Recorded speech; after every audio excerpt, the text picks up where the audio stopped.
buenas noches, gracias por acompañarnos como todos los miércoles en Debate 22. Vamos a hablar de violencia obstétrica. Para ello nos acompaña Rebeca Lorea, ella es coordinadora de incidencia en política pública del GIRE. Lorena, gracias por estar con nosotros, buenas noches. Buenas noches, Kimberly, gracias a ustedes. Y también nos acompaña el doctor Roberto Castro, él es investigador del Centro Regional de Investigación Multidisciplinaria de la UNAM. Doctor, buenas noches. Hola, buenas noches. Gracias por estar con nosotros. Rebeca, para ejemplificarle a nuestro auditorio de qué estamos hablando con violencia obstétrica, cuéntanos el caso de Sonia, para entender de qué se trata. Claro que sí. Bueno, desde GIRE documentamos y acompañamos en su búsqueda de acceso a la justicia casos como el de Sonia. Sonia era una mujer de 31 años que vivía en Tonilá, Jalisco. Tenía un embarazo sano, llegó ella a parir a una clínica del IMSS allá en Jalisco.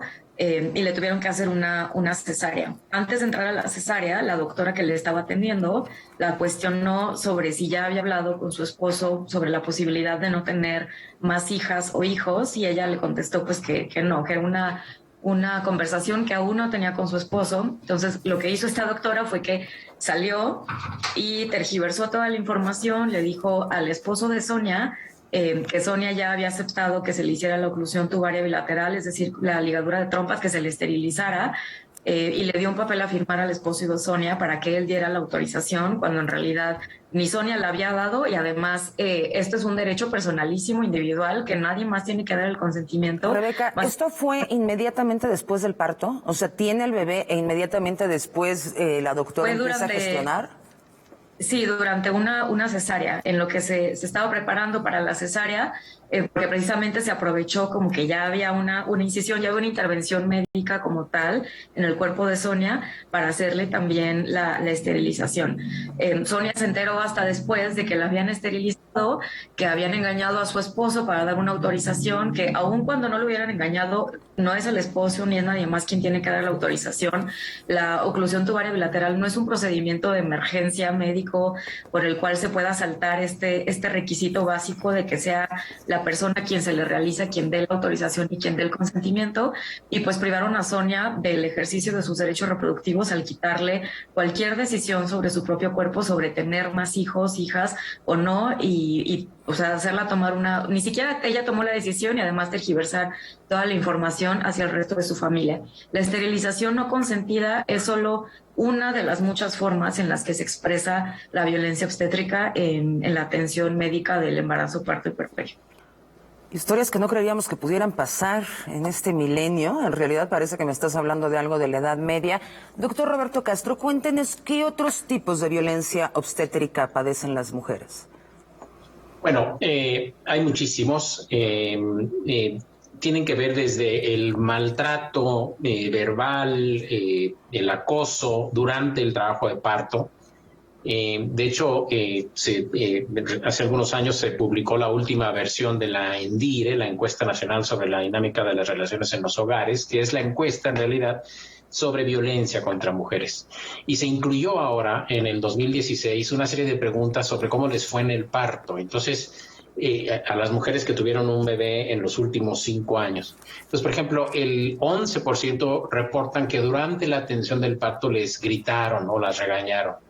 El 7% dice que les dijeron cosas ofensivas o humillantes. ¿Pero cómo puede ser? Bueno, esto, por ejemplo, este último que acabo de decir es impresionante. O sea, el reporte de expresiones tipo que son expresiones pues soeces, por decirlo menos, ¿no? Además de ser sexistas, además de ser misóginas, etcétera. Pero expresiones tipo, pero antes sí lo disfrutaste, entonces ahora te aguantas, o cualquier cantidad de cosas de esas, de alusiones a la sexualidad, como si, otra vez, un poco en la misma línea de lo que estaba diciendo Rebeca, como si hacer uso de la sexualidad, el disfrute de la sexualidad, si es que lo hubo, entre paréntesis, fuera algo que se debe penar o por lo que hay que castigar a las mujeres, y entonces se merecieran el dolor durante la atención del parto, ¿no? Así como eso, también en esta encuesta se reporta que al 10% casi de las mujeres les presionaron para que aceptaran o que les colocaran un dispositivo o les hicieran una esterilización. O al 10% no les informaron que era necesario o que es recomendable hacer una cesárea. Entonces, en el fondo de lo que estamos hablando es de un muy acendrado autoritarismo médico que se apoya en esta cultura patriarcal, desde donde hay una tendencia en un alto número de personal de la salud a ver a las mujeres como seres inferiores o personas a las que hay que educar o a las que se les puede imponer o esterilizar sus derechos. Esterilizar, por ejemplo. ¿Hay cifras, claro. Doctor Roberto Castro, hay cifras de esto? Bueno, justo estaba comentando esto, ¿no? O sea, el 10% de las mujeres que tuvieron un bebé en los 5 años previos a la última INDIRE, al 2016, reportan que se les presionó para que se les pudiera colocar un dispositivo o se les pudiera esterilizar directamente. ¿Y hay cifras por ejemplo, en qué estados es más común o si son práctica privada, práctica pública? No, claro que hay información sobre en qué estados ocurre. La verdad es que no la tengo aquí a la vista. Igual en unos minutos la abro, el archivo, para no inventar. Claro. Pero más allá de la distribución por estados, no estamos hablando de que sea un problema que se focaliza en un estado nada más. Es un problema sistémico de la estructura de los servicios de salud. La información que tenemos se refiere sobre todo a los servicios públicos, pero en los servicios privados también ocurre el autoritarismo. Aquí hay una cuestión crucial. Hay que entender a la violencia obstétrica como una forma más de la violencia que se ejerce contra las mujeres. No es un problema de calidad de la atención, que podamos decir, pues también a los que van a consulta de gastroenterología los tratan mal. No se equipara con ese tipo de problemas. Se equipara con las formas de violencia que sufren las mujeres. Y entonces, en ese sentido, siendo la violencia contra las mujeres un problema estructural debido al sistema patriarcal en el que vivimos, nos sorprende que la violencia obstétrica también se encuentre muy difundida por todo el sistema de salud. Muy difundida, pero también muy normalizado, ¿no, doctor? En un sistema en el que no nos damos cuenta muchas veces que es violencia de género, o que creemos que es un simple comentario y estamos acostumbrados a ello. Pero vamos a hacer una pausa y regresamos con este tema. No le cambie, está en Debate 22.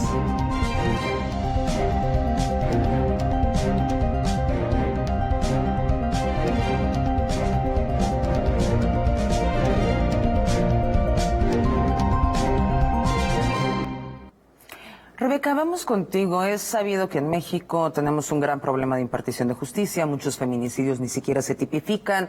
La mayoría no tienen una sentencia. La violencia contra las mujeres es un problema endémico de México. Cuando es violencia obstétrica, como lo que pasó con Sonia, ¿cómo se procede legalmente? ¿Estas mujeres a dónde pueden acudir? ¿Cuáles son los cargos que tendrían que presentar? Y yo quisiera justo retomar un poco, o sea, para entrar a esta respuesta, retomar lo que ya comentaba el doctor Castro sobre que este tipo específico de violencia es una forma de violencia en contra de las mujeres y como tal sabemos que en el marco jurídico mexicano la violencia, o sea, mexicano y regional e internacional, la violencia en contra de las mujeres tiene que erradicarse. México, esto está protegido por el artículo 1 constitucional que reconoce nuestros derechos humanos, la igualdad entre hombres y mujeres, nuestro derecho a la justicia, a la reparación.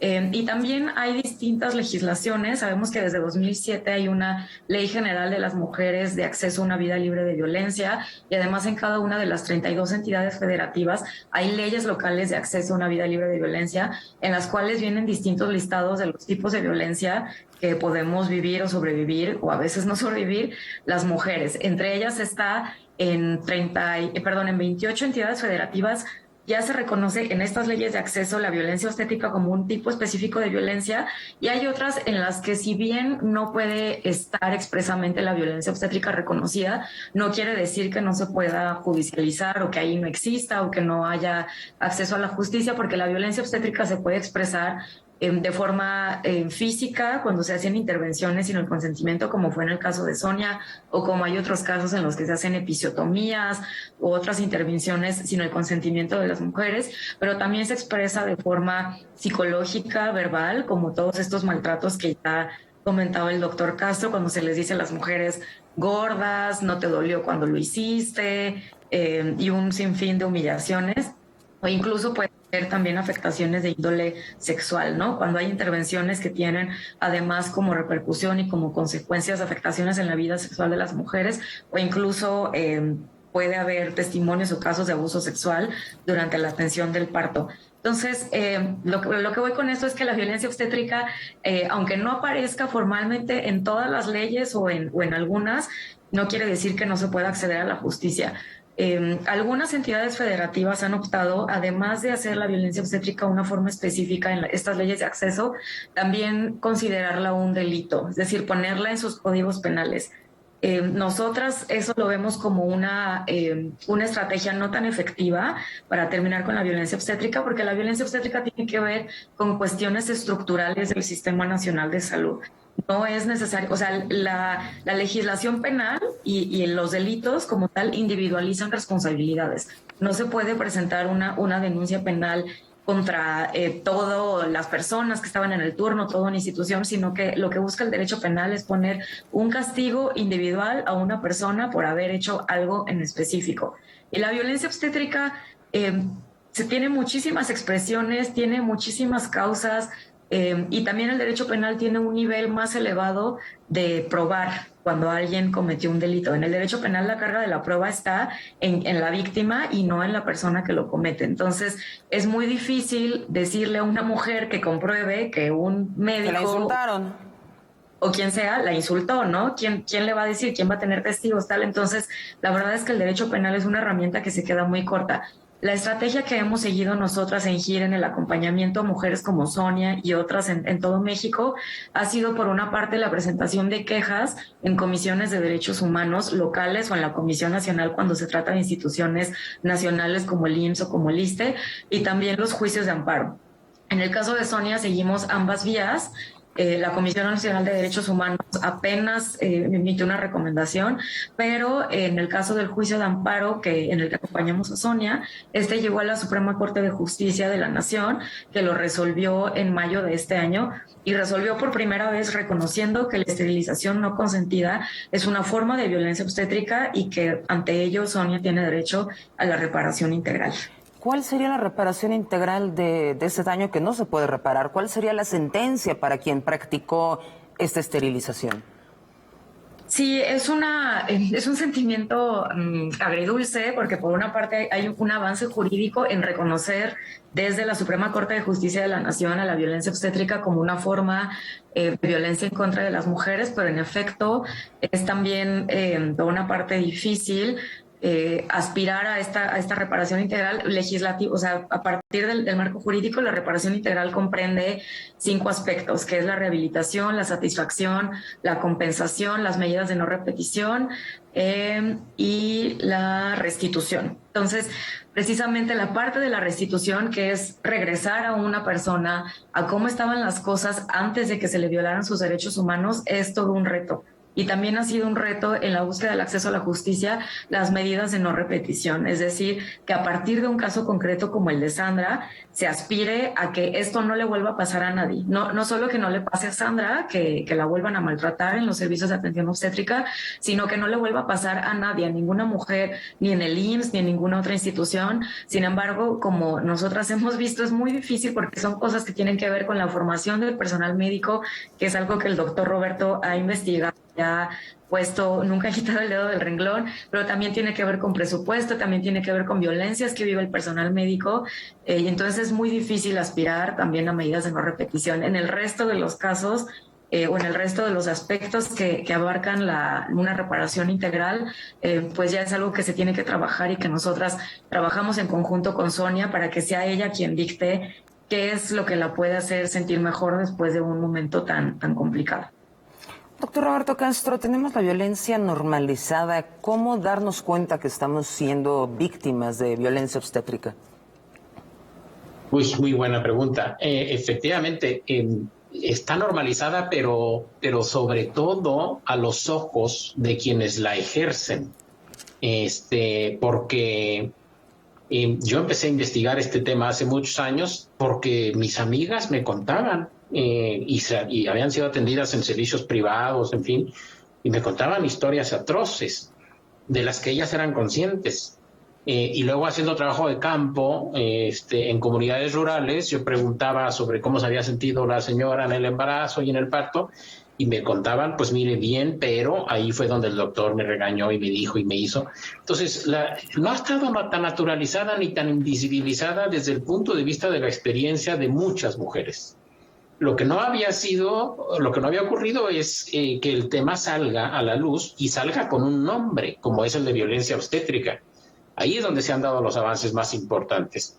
Y retomando algo que estaba diciendo Rebeca, la Comisión Nacional de Derechos Humanos, por ejemplo, ha emitido por lo menos 4 recomendaciones generales, además del montón de recomendaciones específicas, particulares que emite constantemente, pero lleva 4, la última de las cuales, la número 32 me parece que es, ya se refiere específicamente a violencia obstétrica. Y habla de que estamos ante un problema mayor. Y ahora la Suprema Corte de Justicia, justamente con esta sentencia de mayo, también adopta la expresión de violencia obstétrica.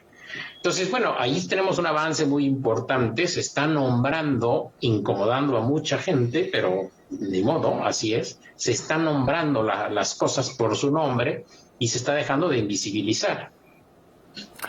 Doctor Roberto, vamos a hacer otra pausa, pero regresamos con usted porque existe todo un tema cultural en el cual el doctor es un tipo de autoridad para el paciente que tiene el derecho de regañarlo. Hay una muy delgada línea. Vamos a hacer una pausa y regresamos.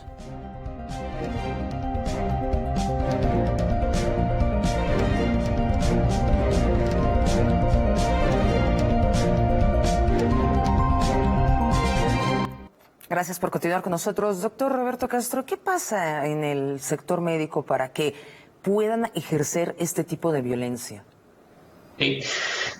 Justamente sobre eso hemos hecho investigación en los últimos años porque el problema fue identificado hace tiempo, pero siempre se le nombró como si fuera un problema de calidad de la atención. Entonces se le trataba de resolver gerencialmente, tratando de incrementar la calidez en la atención y cosas de estas. Pero nunca se ponía atención en un aspecto crucial, que es cómo son formados los médicos. Y resulta que los médicos son formados de manera muy autoritaria, sobre todo en los años de residencia en los hospitales. Hace no poco salió en los medios videos de las novatadas a las que someten algunos residentes en los hospitales y las cosas que les hacen. Pero además de eso, son entrenados en un sistema de castigos y de respeto a las jerarquías. Entonces, bueno, no puede sorprender que al final descubramos que se está formando a un agente autoritario. Pueden ser muy buenas personas, pero son autoritarios. Y creen que tienen el derecho, creen que pueden hacer ese tipo de observaciones y comentarios. Exactamente, a eso me refiero con que pueden ser muy buenas personas, o sea, no necesariamente están actuando de mala fe, muchas veces sí, por supuesto, pero no necesariamente, pero digamos, consideran que tienen derecho a de una vez esterilizar a esta mujer indígena para que ya no tenga tantos hijos, hombre, nomás le hace daño. Y pues bueno, por muy bien intencionado que sea esa actitud, es una actitud profundamente autoritaria e ignorante, activa y pasivamente, de los derechos de la mujer. Entonces sí, tenemos un problema allí, algunos le llaman un problema cultural, yo como soy sociólogo prefiero decir es un problema sociológico que se resuelve revisando cómo se forman los médicos y qué cambios hay que hacer allí. Que me imagino que sería un cambio que llevaría mucho tiempo, ¿no? Sí, pero hay tantas cosas que aparentemente nos van a llevar tanto tiempo cambiar y de todas maneras ya estamos trabajando para cambiarlas, ¿no? O sea, eso no puede ser nada que nos desincentive ni mucho menos. Claro, y se tiene que empezar ya mismo. Ya ¿Cómo mismo. detectarlo? ¿Cómo lo detectamos? ¿Cómo detectamos el cambio? No. ¿Cómo detectamos este maltrato? ¿Qué debemos hacer? ¿Qué debe hacer una usuaria, una mujer que acaba de tener un hijo, una persona que accede a servicios públicos y que pues es tratada en Ajá. contra de su dignidad, ¿no? Claro. O sea, una cosa que se puede hacer ya es difundir ampliamente los derechos de las mujeres durante la atención del parto, que tienen derecho a opinar y a decidir y a ser tomadas en cuenta en todas las decisiones que se van tomando. Tienen derecho a que el parto transcurra de manera natural, a que no haya tanta intervención médica, tanta medicalización. Por ejemplo, eso es una cosa que los hospitales, lo tenemos muy observado, deciden, cuando tienen a varias mujeres en la sala de labor, en trabajo de parto, y deciden hacer una cesárea si se les desocupa el quirófano. Se desocupa el quirófano, entonces deciden, a ver, pasa esta otra mujer y vamos a hacerle cesárea. Es decir, la decisión muchas veces de una intervención médica de ese tipo está tomada por razones de operación del hospital, no por las necesidades de las mujeres. Entonces, en la medida en que se difunda información de que las mujeres tienen derecho a ser atendidas como personas, como ciudadanas, como propietarias de sus propios derechos, y no nada más en razón de la lógica hospitalaria, en esa medida estaremos favoreciendo el desarrollo de mujeres ciudadanas, de mujeres con derechos, con capacidad de ejercerlos, entre otros muchos cambios. También hay que mejorar, por supuesto, el sistema de quejas para que las mujeres sepan que si hay un... Claro, totalmente. Sí, Sí, porque uno puede poner una queja y nada más dicen, ay, disculpe usted, no pasa nada. Claro, yo suelo contar, digo rápidamente, que cuando hacía yo mi doctorado en Toronto, una vez fui al oftalmólogo y bueno, me pidió 5 veces permiso para que su asistente, que era un estudiante, pudiera observar el fondo de ojo, nada más para aprender. Oigan, hasta me aclaró, no hay nada mal allí, en fin. Y luego yo le dije, sí, está bien, entonces ya apareció el asistente y otra vez me pidió permiso y me explicó, en fin. Y yo me pregunto, ¿por qué tanto permiso y tanta pedidera de permiso? Pues porque saben que el Estado está atrás de mí. Si a mí y porque nos pueden demandar y porque sí va a pasar algo. Claro. Entonces necesitamos desarrollar también un sistema de apoyo, de respaldo, donde tanto la mujer como el médico o la médica sepan que el Estado está atrás de esta persona. Entonces me voy con cuidado. Y que hay consecuencias. Rebeca, ¿cuántos casos así han tenido? ¿Qué es lo que ustedes hacen? Si hay alguien en el auditorio que está pasando o que pasó por un caso así, se acerca con ustedes, ¿qué hacemos? Sí, también para contestar y esta pregunta y también la que le hacían a Roberto sobre cómo detectarlo, creo que un primer ejercicio es pues darnos espacio para hablar de esto y en días tan importantes como el Día para la Eliminación de la Violencia, y también a las mujeres atreverse a hablar y confiar en que si hay algo que no sintieron bien durante su embarazo, su parto, su puerperio, que no están locas, que no son ideas suyas, y a las personas que las rodean y a las personas que las escuchan, al mismo personal médico, a las familias, creernos y no hacer menos nuestros sentires ni nuestras, pues sí, nuestros testimonios de lo que sea que haya pasado durante nuestros embarazos, no normalizarlo y más bien cuestionarnos por qué no hay otras formas de nacer. No solo de parir, sino también de nacer, las condiciones en las que están naciendo las personas en México, que están rodeadas de violencia, y qué repercusiones puede tener eso para la vida, para la humanidad. Nosotras nos pueden buscar en nuestras redes sociales, que entiendo que las van a poner acá, o también enviarnos un correo a correo@giremx.org.mx. Nosotras podemos dar acompañamiento, ya sea cuando se está viviendo la violencia obstétrica. Si alguien nos dice, estoy aquí afuera del IMSS y me dicen que no puedo pasar, que me regrese a mi casa, que me vaya a caminar o lo que sea, nosotros podemos acompañarlo eso, como en vivo, por así decirlo, pero también cuando ya pasó tiempo, si alguien está interesada en alguna asesoría o en empezar algún mecanismo de búsqueda de justicia, como el que platiqué antes, de alguna queja, algún amparo. Nosotras los podemos acompañar, llevamos acompañando casos desde 2011. Algunos simplemente se queda como en el acompañamiento en vivo, otros sí se ejercen, ya se activan mecanismos de justicia. Hemos estado acompañando alrededor de 60 casos. Y pues aquí estamos. Nuestro acompañamiento también es completamente gratuito porque somos una organización gubernamental sin fines de lucro. Acompañamos a personas sobre todo que tienen o que sobrevivieron violencia obstétrica en instituciones públicas. Rebeca, doctor Roberto Castro, gracias por haber estado con nosotros, ampliarnos el panorama acerca de qué es esta violencia y a ustedes, a mí, a las usuarias, la cultura de la denuncia. Si nosotras denunciamos, es muy probable que no le pase esto a otra mujer. Gracias por habernos acompañado. Quédese con Pantalla de Cristal.